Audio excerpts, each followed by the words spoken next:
Good morning.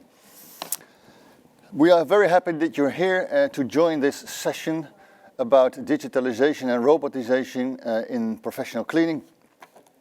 In May 2017, I was asked by a group of care homes to organize a presentation about digitalization and robotization. And in preparation for this session, I read this presentation, and again, it was hopelessly outdated. In 1993, I was working for Unilever in Hungary, and I had my first mobile phone. It was a box like this. It weighed about 2 kilos. There was a horn on it where you could talk in. It was wired, but boy, I was proud. And now I have a very little device of 250 grams, which fits into my pocket. It is a little computer, and by the way, you can phone with it as well. Digitalization is really high-speed history writing. In order to keep up with the times, service management initiated this session, and Interclean Online hosted it. And we are very pleased that you are here, and we hope that we will have an interesting session. Before I introduce the experts, I have to say that you can ask questions if you want and put them in the chat box, and we will try to answer them as much as possible at the end of the session. But let's introduce our experts. We have 3 experts that will share their opinions and their knowledge on this subject. And we welcome, therefore, Marcel Kolkman. He is a Key Account Director, Data-Driven Cleaning at Essity. Very long function. Torque, maybe you recognize this Torque. Marcel has 6 years of experience in transferring analog cleaning activities into data-driven and digital cleaning. And he is really passionate about challenging the status quo. Then we have Peter Questro. He is maybe known to you because he has done some presentation on Interclean already. And he is the Global Business Development Director at Goshen Robotics. He has 30 years of experience in the cleaning industry, and he is really passionate about integrating robots into the cleaning systems we have in this world. Finally, we have Niels van den Berg. And Niels is CEO and founder of CleanJack, which is a software company. And Niels is one of the first pioneers in cleaning management, for software for cleaning management, and he started his company in 2007. I have the honor to moderate this session. My name is Paul Harleman, and I started in professional cleaning in 1985 at a company called Otares. And everybody who is as old as I am still knows Otares. We were called the Playboys because we had a fantastic product for toilet cleaning. But now I'm working for Valida Professional as an application expert. And from the moment I started at Otares, I was infected with the cleaning virus, and I'm still feeling very comfortable with it. My dream is to move forwards into more evidence-based cleaning. We go to the first question, but robots are developing rapidly, and artificial intelligence, machine learning, and the quantum computer will accelerate this process. What can we expect in cleaning robots? What will happen within 5 years? New features, new robots, thinking of anything which is realistic. Writers and movie producers, they often have a future predicting function. And George Orwell did it in 1994 with his novel 1984, better known as Big Brother is Watching You. Let's see what Alex Garland, the writer and director of a movie from 2014, is predicting. Let's see this short trailer first.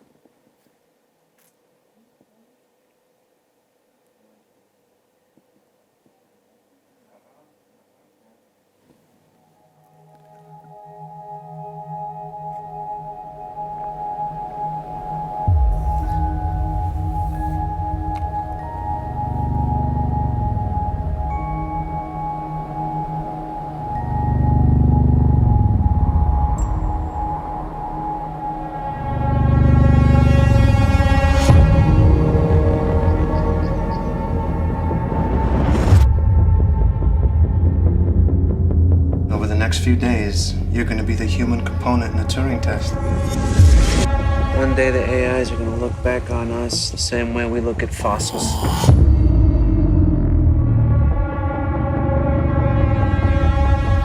Hello. How do you feel about her? Oh man, she's amazing. You're impressed? Yes. Do you want to be my friend? Of course. Now the question is, how does she feel about you? Do you think about me when we aren't together? Did you give her sexuality as a diversion tactic? This is your insecurity talking. This is not your intellect. Lie. Did you know that I was brought here to test you? Does Ava actually like you?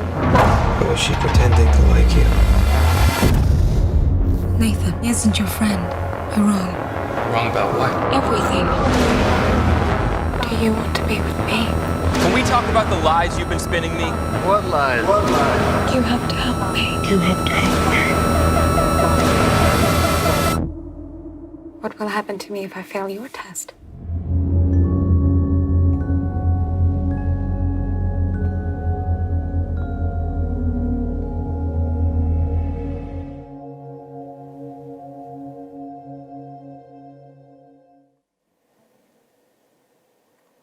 Peter, I want to ask you the question, is this realistic? What can we expect for cleaning in the future in robotics?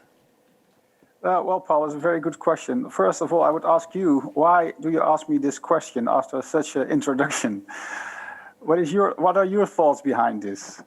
Can you share me your thoughts? What do you like about this movie? What I like about the movie is that it is sort of predicting what is possible in the future, that you get humanized robots. It is one of the technologies, but there are a lot of other technologies helping us to upspeed the developments in robotics, and that could have consequences for cleaning as well, because we started with a simple robot scrubber dryer, for instance. Then the next generation could automatically go to the charging station.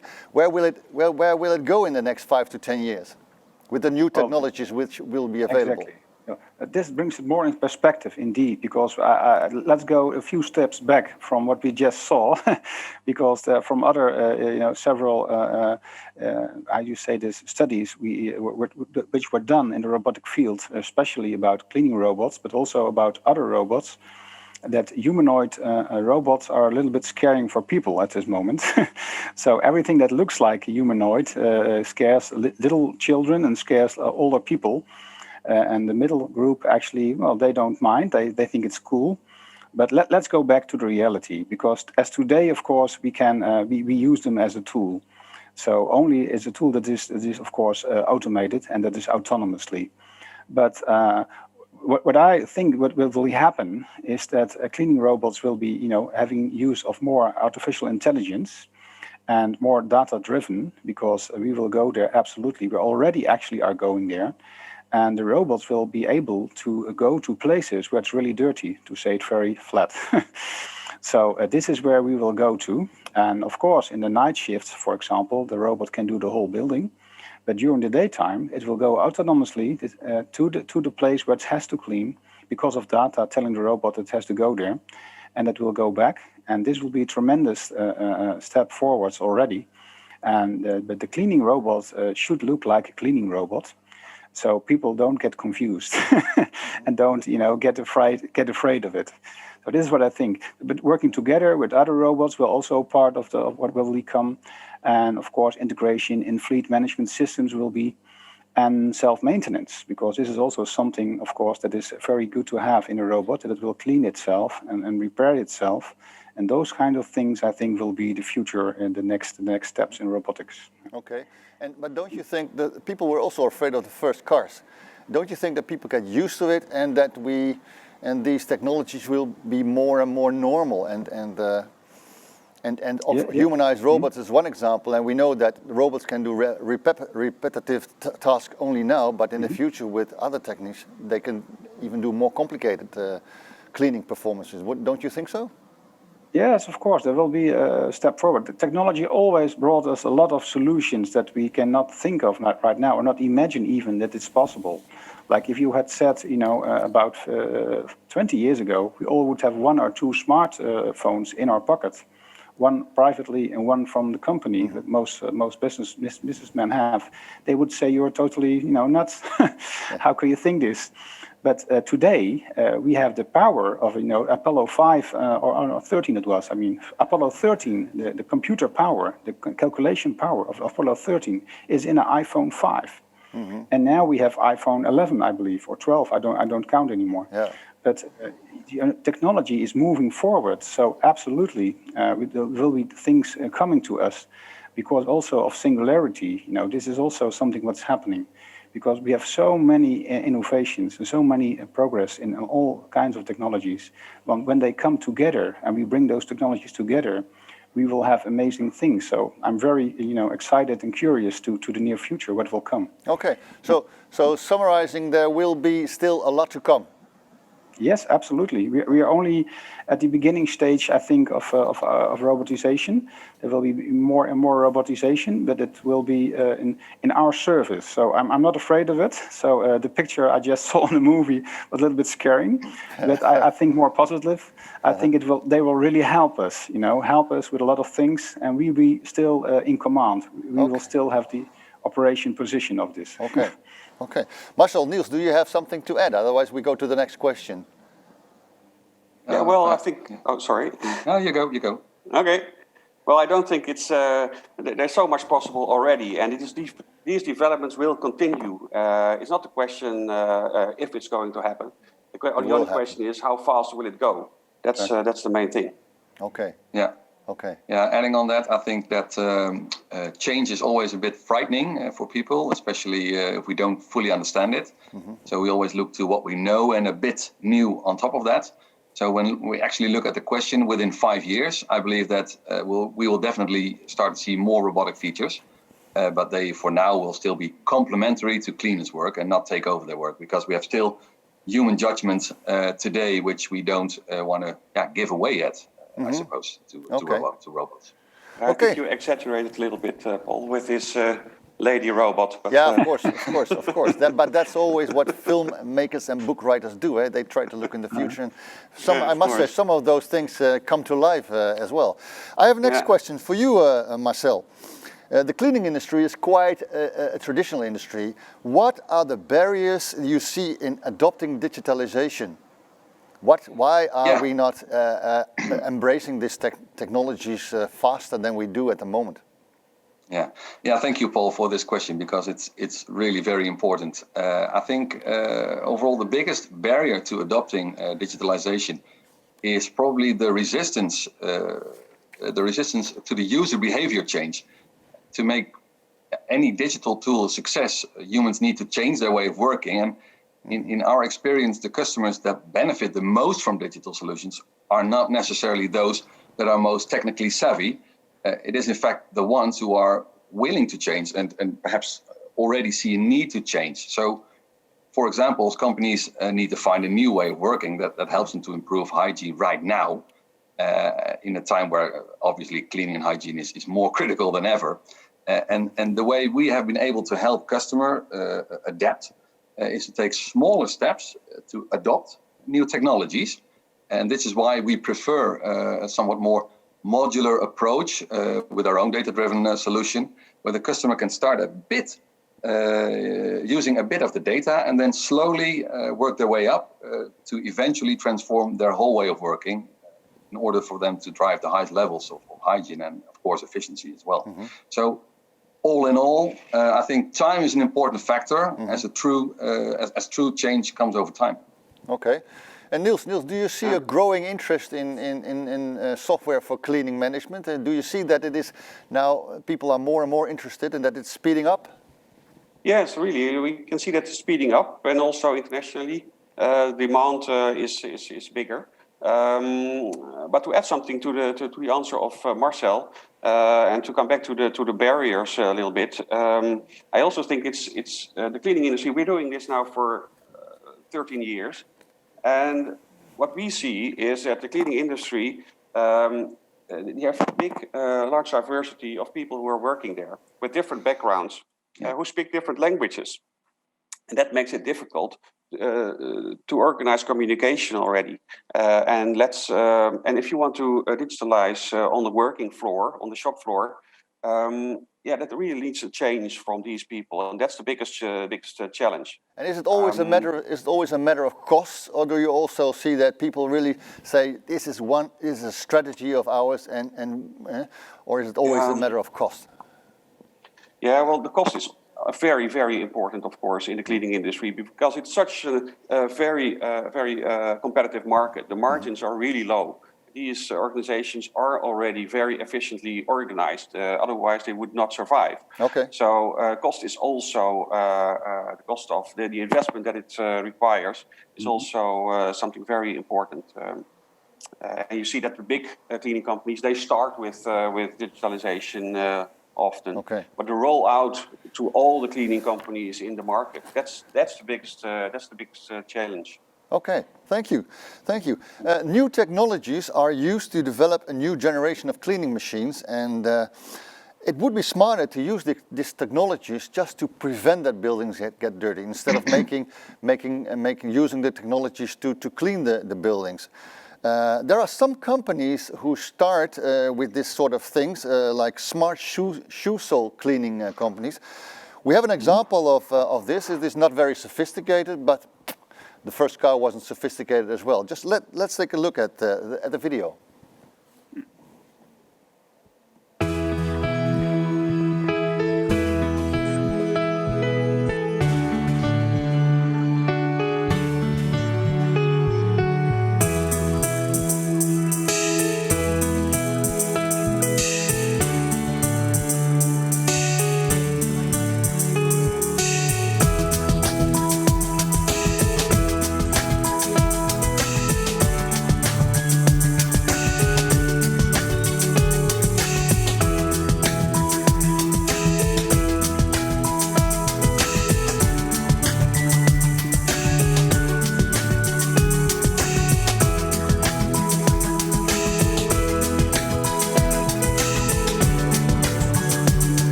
Peter, this looks really a little bit primitive. I mean, but it is the first step. Could it be the first step of using technologies to prevent that buildings are getting dirty? So do you see some developments in that direction as well?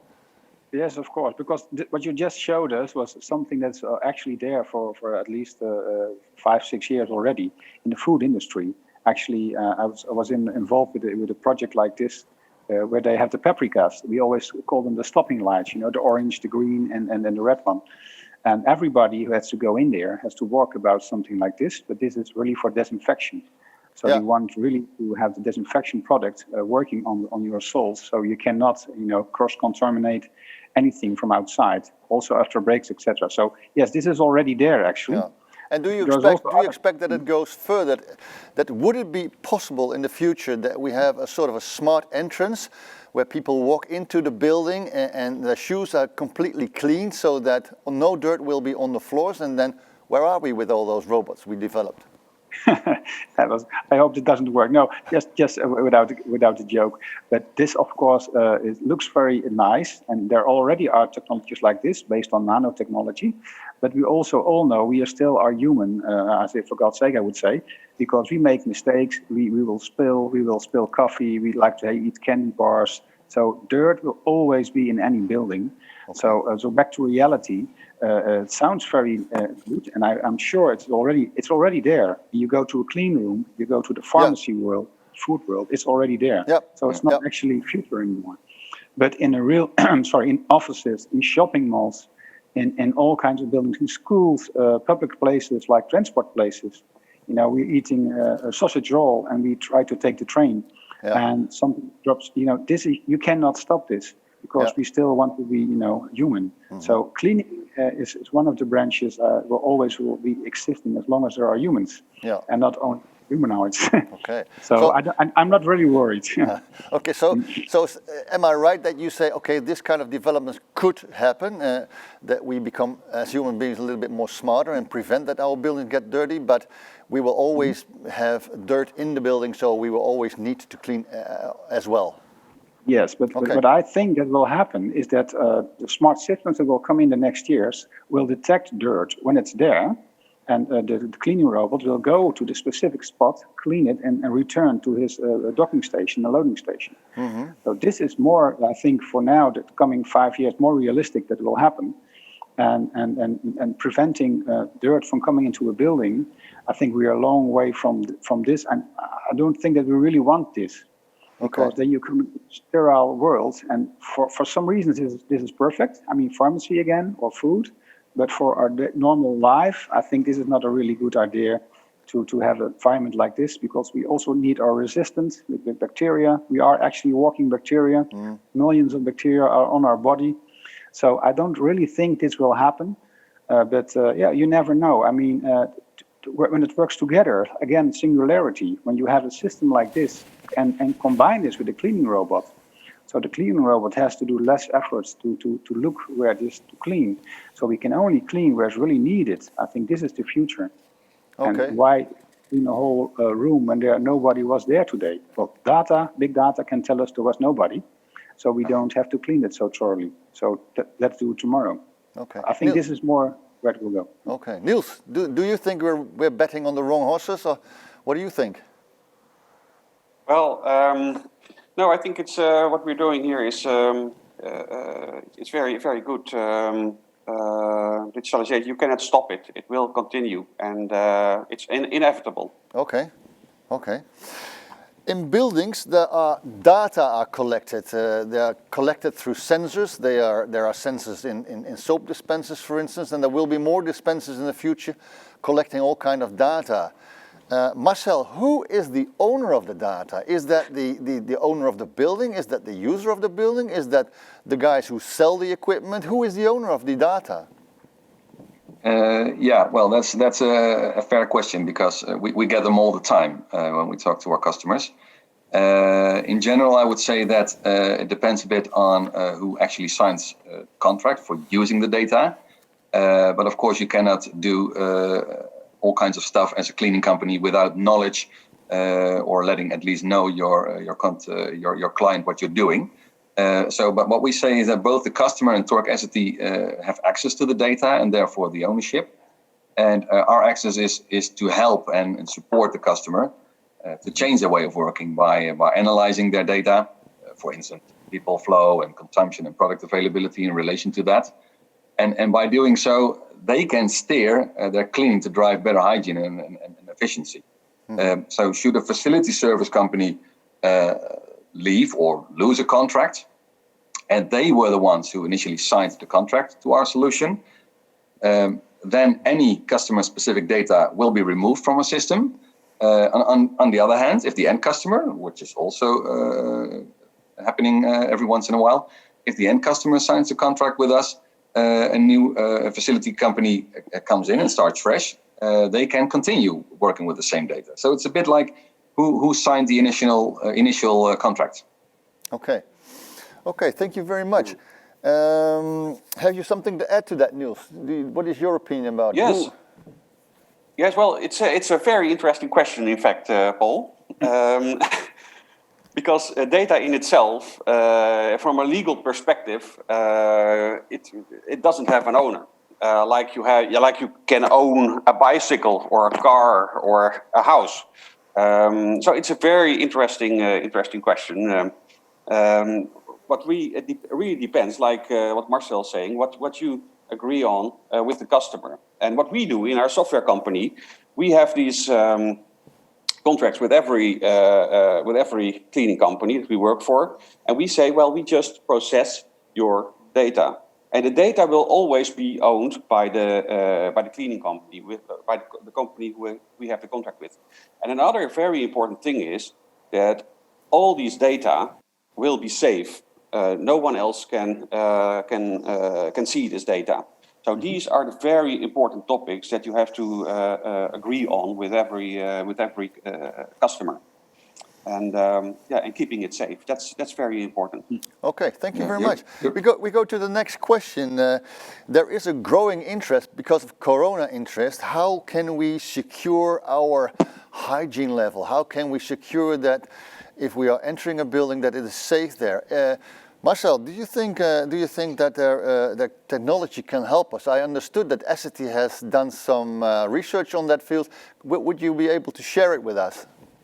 Yes, please. Yes, I'm sure that technology can actually help there. We've done several global studies. We always do a lot of studies, but especially since the COVID-19 pandemic began, we did some very specific studies, and everything points to customers having much higher hygiene standards than before. So, for example, key findings have been that 81% of people expect the public washroom to provide a higher level of hygiene than before COVID-19. And that means that 71% of all people expect actually more cleaning rounds. So this means that the cleaning industry is now faced with much more tasks and higher standards than ever before. And that has clearly led to an increased interest into data-driven solutions such as ours, and with the people counters and the dispenser sensors. And all of a sudden, cleaning companies can drive their cleaning based on data instead of what we like to call guesswork, which benefits hygiene and standards and efficiency overall. So imagine that with data, we know that cleaning can create more time. It can create less stress, and this time that cleaning companies can save can now be used for disinfecting relevant areas or very important touch points. And now the cleaning companies can also prove to their customer that they're doing a great job, and this is really demonstrating they are helping the hygiene improve and live up to the protocols and become more hygiene experts. Okay. So that's really helpful. So it's really helpful. So these new technologies also helps us in this unsecure world to make us feel secure and to have the data that we did a good job. Yeah, and I think, Paul, that they will be rewarded for it over time, because when they prove their customers that they're doing a great job, for sure their customers will be happier and more loyal to them. Okay. So and it also empowers the cleaning staff, knowing that what they did was valuable to the company where they work for, but also where they clean. So that's really important. Okay. I think Peter? The data-driven cleaning is very important, because it also makes the cleaning business very transparent. Yeah. Because that's the transparency. Yes, exactly. The transparency will be tremendous. Okay. So there will not be much questions or overdue cleaning work that's not done, or there's no discussion about this. You can see directly, real time, by telemetrics, what's happening at this moment. So data-driven cleaning is the future, of course. Yeah, and I can also imagine that sensors and all kind of sensors can also do immediate check if cleaning has been done in a proper way in the future, and that will develop. Absolutely. It's and the Corona crisis, it can give it speeds up the developments of all these transparency, digitalization. And not only in software, I think, but also this sensor technology will increase as well. So I can imagine that, for instance, a robot scrubber dryer or another device is cleaning something, and a sensor is measuring at the same time if the cleaning was done properly and if all the microorganisms were killed at that moment. Yeah. So and summarize. Well, this is already happening. There's a study right now, but I cannot reveal what it is. I had to sign an NDA for this. Okay. But there are already studies going on right now that will tell you directly if an object is yes or no disinfected, and how many microorganisms are still alive. Very interesting. We go to the next question, otherwise it is so interesting we run out of time. Humans are a complex part in the cleaning process. They get sick, they have a bad mood, they have holidays, they cannot work on Sundays. So what happened to other professions will happen to cleaning as well, I think. Human part will reduce dramatically in time because machines perform better. True or not true? That's what we're going to discuss as the last question. But first, let's have a look on the video where the CNBC is saying something about it. Hi, I'm Elizabeth. Hi, I'm Robotization. Nice to meet you. Likewise. This is a humanoid robot, which means it looks, it talks, and it even acts, well, like a human. So does that mean it could take a human's job like mine? You better believe it. No, I'm only joking, not really. There's no denying robots and automation are increasingly part of our daily lives. Just look around the grocery store or the highway, or in the case of Robothespian here, even at the theater. I'm singing in the rain, just singing in the rain. The rise of robots has led to some pretty scary warnings about the future of work. Robots will be able to do everything better than us. A recent study found up to 670,000 US jobs were lost to robots between 1990 and 2007, and that number is likely to go up. A widely cited study from 2013 found nearly half of all jobs in the US are in danger of being automated over the next 20 years. Occupations that require repetitive and predictable tasks in transportation, logistics, and administrative support were especially high risk. And just think, robots don't need health benefits, vacation, or even sleep for that matter. But the debate over whether robots will take over all of our jobs is by no means settled. Many economists argue automation will ultimately create new jobs. After all, someone has to program the robots, right? Let's go back to the 1850s, when trains were the most popular mode of transportation. This chart shows the number of locomotive engineers, railroad conductors, and brakemen increasing by nearly 600%. But that growth slowed in the early 1900s. Why? You guessed it, the automobile came along. Car mechanic and repairman jobs surged, even though railroad jobs began to disappear. And some companies say the same thing will happen when robots move into the marketplace. A survey of 20,000 employers from 42 countries found that the IT, customer service, and advanced manufacturing industries will add workers over the next 2 years as a result of automation. It's hard to imagine that robots could replicate human characteristics like empathy or compassion that are required in many jobs. I mean, would you really want a robot as your nurse, babysitter, or teacher? But even if robots don't take our jobs entirely, research shows they will significantly change day-to-day tasks in the workplace. This is particularly a problem for lower-skilled workers who aren't able to retrain for new jobs. They might get stuck with lower wages in a world with more robots, and that could make income inequality even worse. These guys are making a lot of things uncertain right now, but one thing that's clear is skills training is required if we hope to get along with friends like them in the workplace. I think we're going to get along just fine. Hey everyone, it's Elizabeth and Robothespian here. Thanks so much for watching our video. You can check out more of our videos all the time, including one about universal basic income over here on our YouTube page. While you're at it, leave us some ideas in the comment section and subscribe to our channel. See you later. This discussion, if robots will take our jobs, is also in the cleaning industry popping up all the time. I can remember in the beginning that when the first robots came, people said, oh, especially the operators, we're going to lose our job.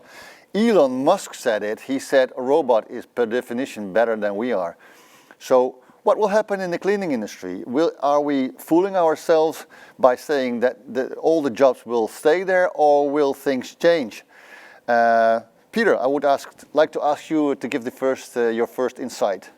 Will it change? Yeah, well, thank you very much for this topic, Paul, because this is something I always start myself with when I talk about robotics. Because if you talk about robotics, before you talk about solutions, you first have to make people talk with people and make them understand what is really happening, and that there's not jobs. Robots are not taking jobs; they're shifting jobs, and this is going on for more than 100 years. So I'm very happy actually with the video that shows the train drivers and the pilots, And also because of, I always like to use the example of a refrigerator. The refrigerator took care that a lot of people that carried ice cubes had no jobs anymore. But now we have refrigerator repairmen, salesmen, designers, storage men.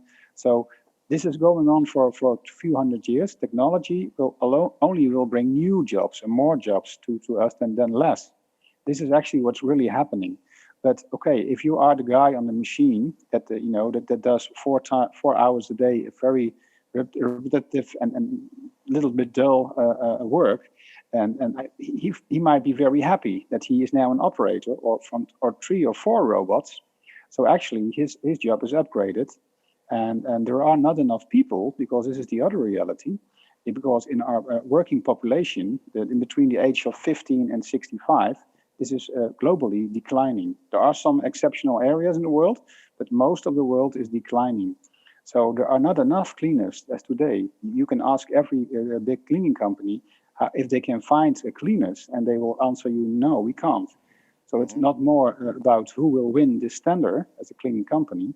It's more who has the people to have this tender and to be able to fulfill it with people that want to clean. Okay. Because already, even in pandemic time, we don't have enough cleaners as it is right now today. So you think it also solves the solution of the Yes, shortage of cleaners that we have? Okay, and can you also say that yes, jobs will disappear, but they will change? The person who is cleaning now will operate a robot in the future.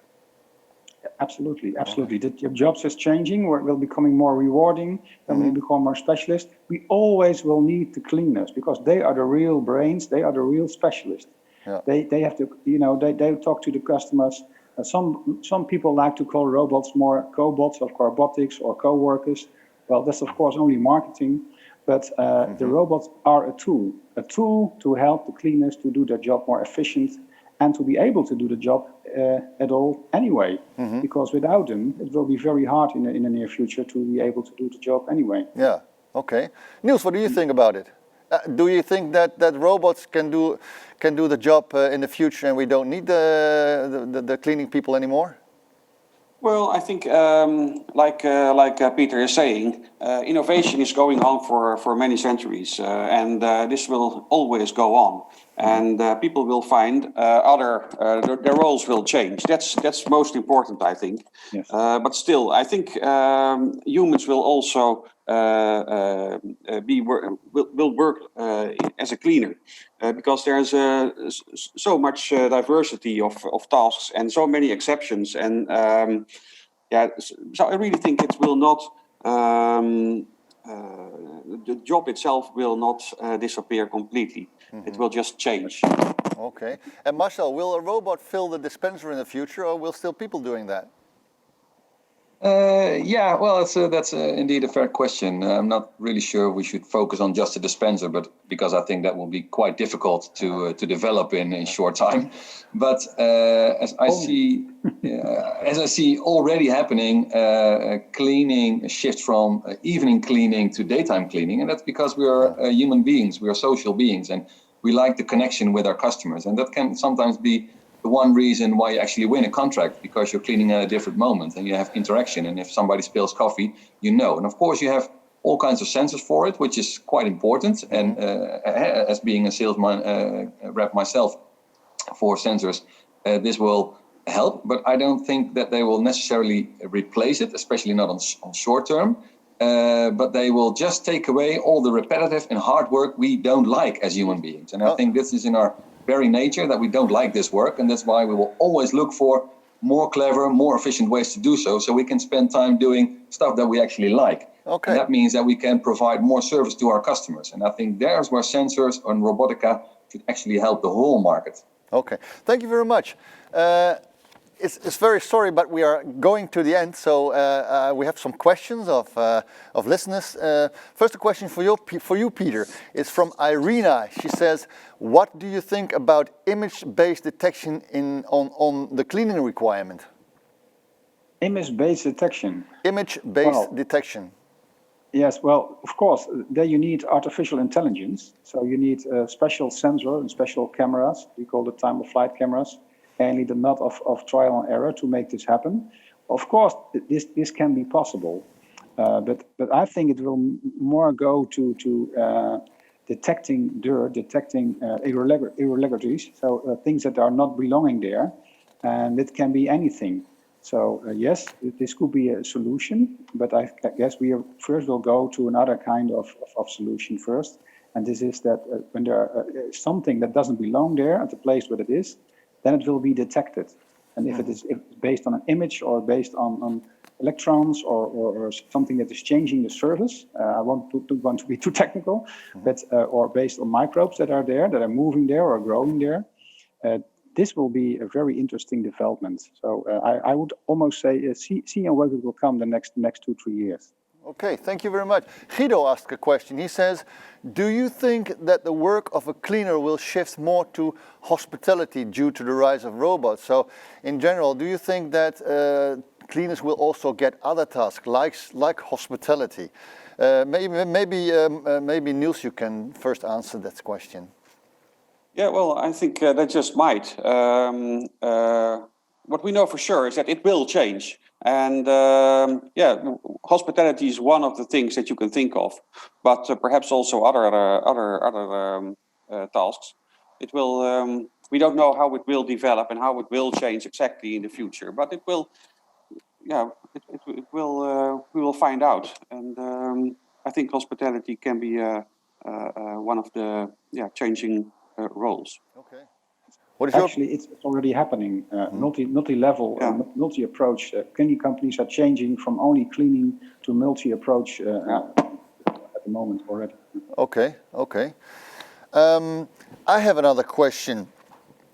We all know that the quantum computer is coming up now, and which can process a lot of data in just a second. Peter, what do you think? Can we find the impact of the quantum computer also in new robots? Well, I think that the qubits that we are talking about, this is to make it understand what is a quantum computer. I can imagine some listeners don't know what it is. It's a very rapid computer that can do calculations 4 times quicker or even much more quicker. And this will result that a decision-making calculation, because this is what we are talking about when we talk about robotics, is going to be increased tremendously. So imagine, very practical, when a robot, no matter which robot, has to make a decision because something is on his route, or something is getting dirty, or he has to stop, or he has to get around something, it will, because of the speed of the robot, it will go much more smoother, much more natural, even than we already are able to do this. Okay. Because of this calculation process, yes, this will be giving a more natural way of cleaning, more precise cleaning, and this will have an impact. So, yes, when they are more affordable, I would say, to put them into a cleaning robot, because at the moment they are not, then that would be a tremendous step ahead. Okay, thank you. And just the last question to Niels. What are we expecting? What can we expect on software? What will be in the nearby future? What new features can we expect? Yeah, well, there's the main thing in the software industry right now, in the cleaning industry, is the large deployments. There are so many things already possible. The limitation is not in the technology itself or in the software itself, because almost everything that you can think of is already there. It's just the implementation, that's the challenge. And find ways to make it affordable for a large group of cleaning companies. That's the challenge. And at this moment, sorry? No, I said okay, yes. Yeah, so that's the biggest challenge for us, and the communication with cleaners on the shop floor, and the efficient dividing and planning of tasks, and the reporting about all these tasks, and so on and so on. It will, it will just continue. Okay. And, but I think the main thing is deployment. That's the biggest challenge. And Marcel, can we just in a few seconds, what can we expect in your field? Just a few seconds. Last sentence. Yeah, I think the main topic is that people are collecting so much data. They want to have it all in one place, and by collecting all this data, they actually need to do something with the outcome, and that can be quite a challenge because where to start and who to address to. Okay. So that will be the movement. Okay, thank you very much. We have to end, unfortunately. On behalf of all of us, I thank you very much for participating in this session about cleaning in the future. I hope you find it interesting. Thanks to service management who initiated it. Thanks to the Interclean who facilitated. And I hope to see you next time as well. And thank you very much, experts, for your input. See you later. Happy to be there. Thank you. Okay, thank you very much. Thank you very much. Happy to be there. Bye-bye. Bye.